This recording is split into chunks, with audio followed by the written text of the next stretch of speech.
What's going on YouTube? My name is Phantomatic, and today I basically want to go through and talk about the entirety of the 2.4 quest that we just got for Wuthering Waves. And just like my previous reviews on certain quests, I won't be going through every single little detail in this game. Well, quest to be exact. Just some stuff that either caught my attention or just some things I just personally think is worth talking about in this quest. So I won't hold you back any further. Let's get straight into this review, and I hope you all enjoy the video. So before I play this clip right here, this is what I want to talk about first and foremost is going to be this little in-game cutscene we got showing off what is to believe is Septimont. Now, my goodness, when I first saw this, I was like, is this like a cutscene or is this like an in-game cutscene? Come to find out, the game itself is rendering this. I'm like, my eyes open so wide. I'm like, you know, let's just watch this little segment right here. So yeah, Rover was flying here, and they're just gonna show it off real quick. And my goodness, this, wow. Look, maybe I'm overly glazing, but oh my goodness, does this look amazing. Wow, just a shot with the sun in the background. Oh my god, bro, Septimont looks so amazing. And not just Septimont, but everything that comes with it. So phenomenal, man. So phenomenal. But yeah, this scene alone, bro. This scene right here, wow, they did wonders with this scene. Now, I am going to get into this a bit later in the video, but this is just a little taste as to what's to come with this. Mind you, by the way, this is part 1 of the quest. They split this up into 2 parts, which, by the way, is like the smartest idea ever. Like, Honkai Star Rail could take some lessons from this. Like, no disrespect, but having us go through an entire 8-hour quest is sometimes kind of insane. But the fact that they split it up because they know there's like going to be all this information to take in, they give us time to digest the information we get in part 1 to then send us into part 2. I'm like, come on. That is so genius. How has nobody thought about this? This is insane. So next up is going to be this right here. Now, this was a whole part of the beginning of the game where they actually let us trial Cardathia, which was pretty cool, I'm not gonna lie, because they let us move around, they let us actually use her attacks and skills and whatnot. And quite frankly, I think Cardathia is like pretty good. Like, she's entertaining to move around and play with, because the only thing I was kind of curious about is how well does she feel to play like? Does she feel stiff? Does she feel fluid? And quite frankly, I'm really glad that she feels super fluid, like especially when like she goes into the air and attacks. Like, oh my god, she really feels powerful, you know? Like this reminds me of Yishuan from Zenless Zone Zero. I mean, that could be a little teaser as to what concept I'm going to do on the second channel. Let me stop yapping. But yeah, it really does. It really feels nice to play. And speaking of segments, we also had this right here where we weren't directly playing. It was kind of like she was like running by herself and whatnot, but they still let us like, you know, use the grappling hook manually. Even though if you didn't press it on time, they'll still do it for you. It's still pretty cool, I'm not gonna lie. They literally introduced like this grinding mechanic. Like I heard a lot of people say it's from Sonic, which, you know, that should have obviously the first thing that comes to mind, but I never really played Sonic games that much to be like, oh my god, it's Sonic the Hedgehog. But yeah, the fact that she was grinding on the rails and whatnot, super cool, I'm not gonna lie. Like, come on, bro, they're always innovating the gameplay somehow. Even though we didn't directly play it ourselves, it's still super cool to see. Like, all of this was pretty cool. I'm not gonna go through the entire thing, but yeah, that's essentially what we had to do, and it was pretty cool. But before we go on, there's also one little like new echo thing they had us do. So if you're familiar with the parts where we can transform into like the bear echo and we could leap from building to building, we have a new addition to that, which I'm going to show right now. All right, I completely forgot we actually got like a cutscene like 16 minutes into the story. Like, wow, let's just look at it right now. My goodness. Now, I don't know if this is cutscene or in-game cutscene, because I'm sorry, they both look the same. They're so good. All right, but here it is. Here's what I was talking about, right? With the echo. So right here, man, that looks so cool. Let's just look at it again. Let's just look at it again one more time. Boom! Watch this. Oh my god, it's like it slices through the dimension. Oh my god, that is so cool. Like one of the coolest like echo, what's the word? Like echo interactions in the game. Hands down, super cool, man. So fast forwarding a bit into the story, we actually come across a Xian Show related character. Yes, ladies and gentlemen, a Xian Show related character is here, and it is WuLing. Now, this is obviously going to be a future 4-star. Obviously. Like, there is no way they designed this character so much with so much details, and they're not going to be a 4-star. Just looking at her design, like, the moment I saw her, I'm like, yeah, she's most definitely a 4-star. Just look at her. Just look at her. Oh my, what? Another thing is I love her accent. I love how she speaks. Oh my god, it's so adorable. It's just so adorable. I love this character so damn much. And not only is she from Xian Show, she's also related to Jian Xin. Yes, the standard 5-star she's related to. And they both have the same master, which I'm guessing is Chu Yuan, which is an upcoming 5-star in Wuthering Waves. I feel like it's going to be him for some reason. I may be wrong, but the fact that he's Xian Show related, he's possibly Xian Show related, and Jian Xin is looking for her master, man, come on. Like, the pieces are already there. But yeah, this character is so cool, bro. It's so damn cool. And I'm hearing, and when I was on Twitter, I saw a lot of people like talking about WuLing as if we've already seen WuLing. Now, I don't know if she's ever been, what's the word, hinted at or spoken about in the lore, but from what I remember, I think this is the first time we've ever heard or seen anything of WuLing. But yeah, I'm pretty excited for her to be an upcoming 4-star, and when Chu Yuan comes around is when she's going to be a playable 4-star. Even though I wouldn't like to wait that long to get another 4-star, but you know, it is what it is, you feel me? But yeah, overall, a really solid character design. I love her accent. I love the way she speaks. I love her character in general. Phenomenal character in the game. So I'm going to be showing you this cutscene real quick, but this is going to be the introduction to who I personally believe is the best character to come out of Septamon so far. So let's just watch it real quick. Yep, here we go. And then, oh my, stop. Baby, I'm not gonna say anything wild. But you feel me? I want her to smell me like that. You feel me? Like, I'm a simple man. I just want a shawty to smell me like that. Not on some freaky timing. But you know, you weird, buddy. But yeah, oh my, chat. I feel like I might pull Lupa. I feel like I might. I love her so much. I actually love Lupa so much. Oh my god, she's so cool. She's genuinely so cool. Just look at her. I want her to choke me like that. I would love to try and stop her from fighting so she could do me this.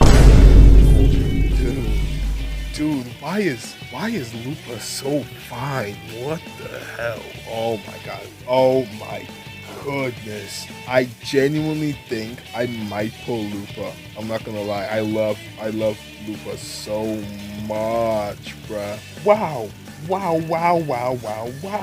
yeah, that's the cutscene I wanted to show off. That was pretty peak. Another cutscene, by the way, another one. I think that's number 3 so far. So cool, man.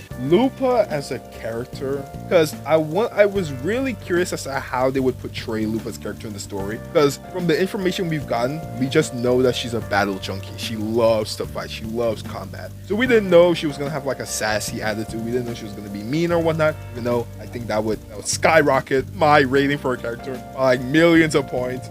What we've gotten from Lupa is that she's a very kind, caring character. She doesn't care about how the public view her. All she cares about is if she can't throw hands. If she can't throw hands and not care about all the baggage that comes with throwing hands, that's all she needs. She doesn't care. Hell, she doesn't even care about getting the blessing of this statue Echo thing. I can't remember his name right now. I remembered it just now, but it's gone. But the statue Echo thing that is basically like, let's say, their sentinel, but it's not their sentinel because they don't believe in their god, which is a whole nother bag of worms. So I'm going to leave that to the lore YouTubers to talk about that. But wow, she's such a really good character, and potentially she might be, well, not potentially, she is involved with the potential disaster of Septamon and whatnot. This character, I don't know how.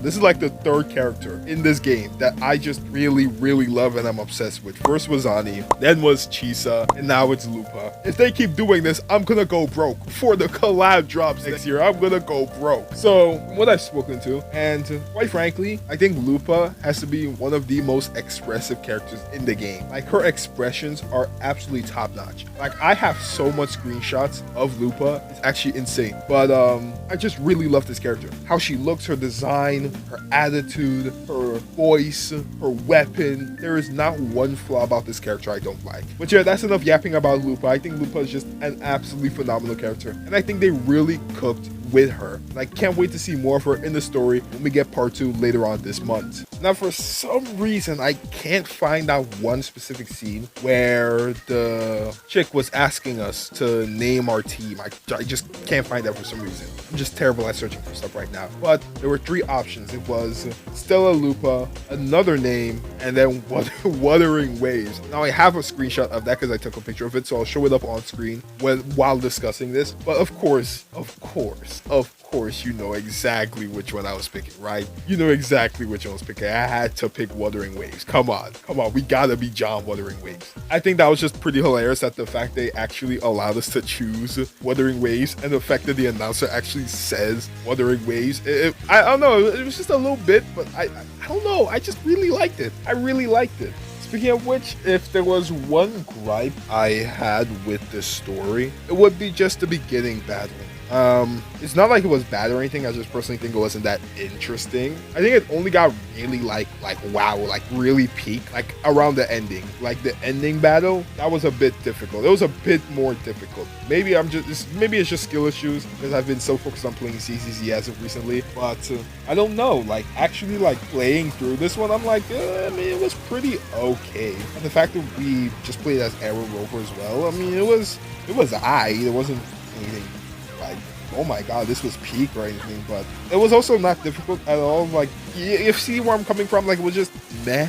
Like, it was just mid, in my opinion. Now, I know I'm skimming and skipping a lot of stuff, but as I said, I just wanted to just go through a couple of things that just I personally found interesting and just some stuff I want to talk about personally. And one of these is going to be the Cardathia Lupa scene where Cardathia actually met Lupa. Now, there's a cool thing about this scene, what somebody pointed out, and it's with Lupa herself in the scene. Now, as you can see right now, Lupa's eyes are like dark, like very dark, and to the point where like isn't her like eye color like a bit more yellowish? It looks very green here. So when Cardathia came here, right? I think it's here. So yeah, I think it's right here. I think I'm not mistaken, it's right here, right? Where she looks at Cardathia and you can just really see the light coming back to her eyes. That is such a neat detail on Kuro Games' part. It's actually really cool because as you can see right here, it's just dark. You know, her eyes are shaking, it's dark. She's talking about how the dark tide just keeps following her around as she's talking to,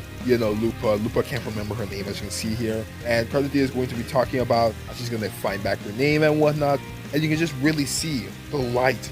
Like, there's also the light that most likely is contrasting how Lupa's like gaining back her hope into saving her homeland right here.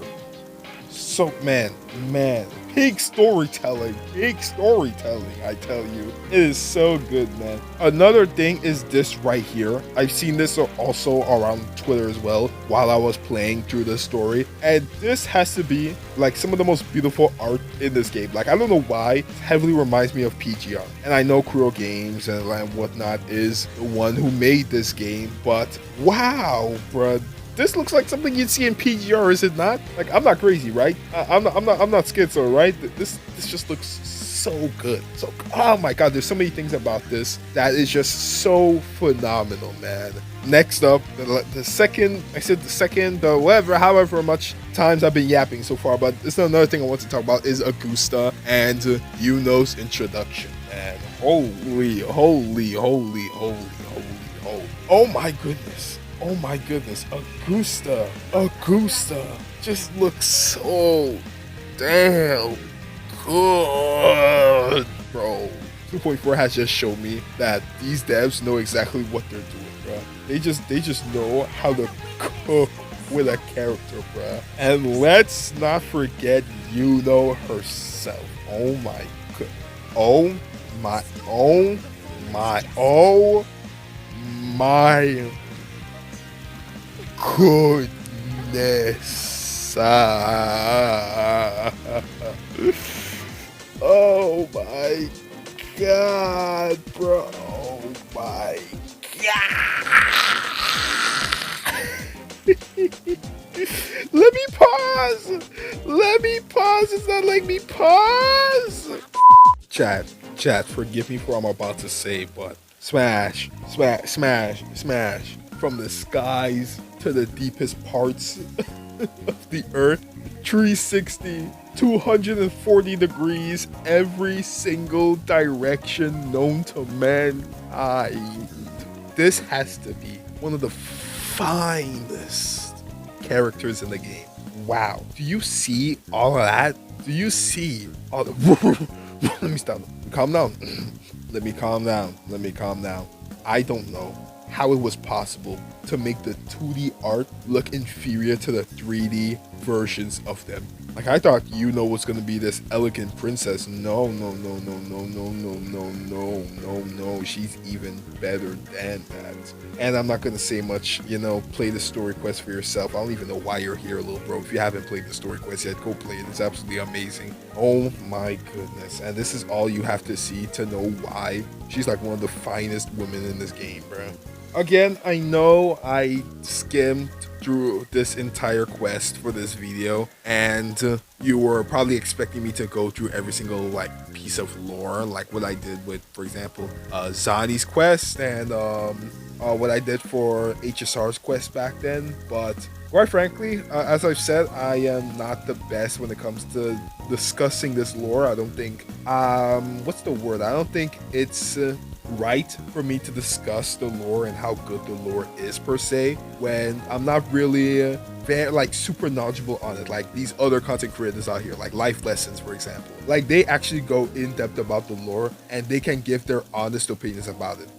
While I have a gist of the lore, I don't think it's still right for me to give my take on it at the moment. Once I'm more knowledgeable, sure, I'll actually go more in depth about everything and whatnot. But honestly, I'm just talking about the stuff I really enjoyed. And quite frankly, even though I'm not as knowledgeable on the lore as other content creators, I still think this version has to be one of the best versions I've ever experienced in any gacha game. It is just that good. And one thing I'm going to be talking about is Rover when he participated in the bloody Aegon.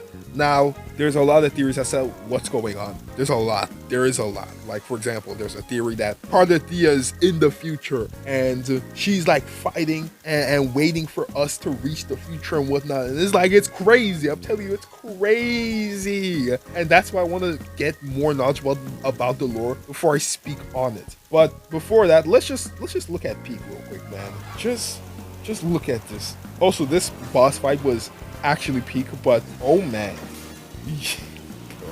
Bro. As I said on Twitter, but that entire fight reminds me of when Sora in Kingdom Hearts 2 had to fight against like 1,000 Heartless. And bro, that was Peak. And the fact that Rover had to do something similar, oh my goodness. Look at this. Oh my god. Look at this. Like, it's overlapping. Like, how is it overlapping? Look at this. Look at that. And as you can see, tacit marks, which means someone's resonance ability is doing this. This is so sick. Oh my god. Fleur de Lis, man.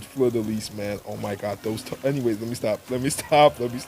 Yeah, another thing. So cool. I love when Pro Games does this. It's when they infuse 2D animation with 3D animation. And it looks so sick. Look at this. Look at Peak. Impact frames again. And they're not done. Oh my god. Bro, do you see that? Did you see that? Best animation to ever drop in a gacha game. I had to say it, bro. Kuro Games is breaking records right now. Kuro Games is breaking and setting records right now in insane. As literally said there, they'll be waiting for us at the end of the story, which is a theory, which comes about with a theory that she is at the end of this story. She's already in the future, which I don't know how that happened. Cristoforo's doing something. I don't know if he put steroids in his resonance ability, but he's also doing something crazy with that. Like, I don't know how Cristoforo did this.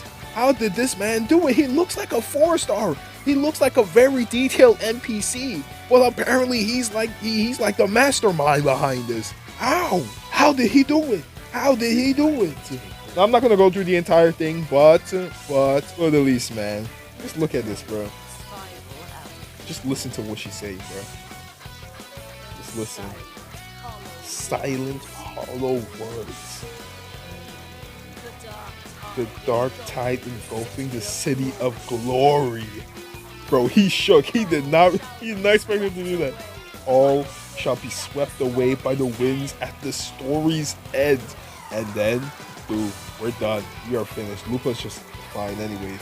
We are done with the 2.4 story quest. Now again, this was not the perfect story quest review. I skimmed through a lot of stuff, probably didn't discuss a couple of things you probably wanted me to discuss, but I've already given my explanation on that. But yes, that is going to be it for this video. This video was quite long, I yapped quite a lot, so please bear with me. I have a couple more videos to get through, so please bear with me, okay? Please bear with me. But yes, as I said, this is going to be the end of the video. I hope you all enjoyed this little quest review I did. I know I did enjoy talking about it. Make sure to like, comment, and subscribe. My Discord server is live right now, so make sure you go check that out whenever you can. And I will see you all in the next Wuthering Waves video.